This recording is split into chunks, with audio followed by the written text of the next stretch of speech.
அனைவருக்கும் வணக்கம். நான் யாரையும் ஏளன செய்யக்கூடாது என்று ஒரு நீதி கதை ஒன்று சொல்லலாம் என்று வந்துள்ளேன். ஒரு மகளிர் கல்லூரியில் நிறைய மாணவர்கள் படித்து வந்தனர். அதில் ஒரு அழகு போட்டி ஒரு நிறைவர இருந்தது. அதில் சில மாணவர்கள் கலந்து கொண்டனர். அதில் கீதா என்ற மாணவி மிகவும் வசதியானவர். அந்நிலையில் பாரிஜாதம் என்ற மாணவியும் அந்த போட்டியில் கலந்து கொண்டார்.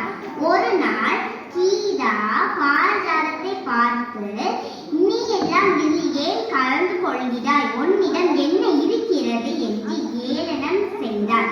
பாரிஜாதம் அமைதியாக புன்னகையுடனும் சென்று விட்டார்.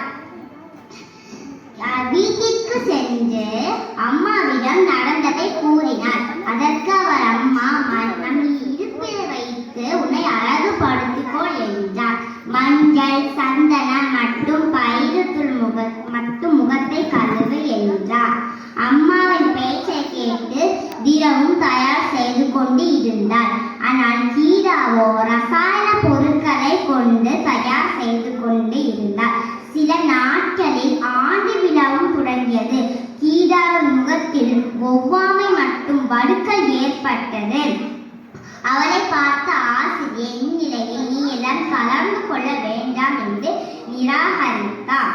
எல்லாரும் மேடை ஏறி தங்களின் அழகை வெளிப்படுத்தினர். பரிசும் வழங்கப்பட்டது. ஆசிரியர் பாரிஜாதத்தை அழைத்து, இவளுக்கு தான் முதல் பரிசு. இவள் தான் முகம் நிறைய புன்னகையுடன் மௌனத்துடன் இருக்கிறார் என்றார் ஆசிரியர். இதை பார்த்த கீதா தலை குனிந்து கொண்டு இருந்தார்.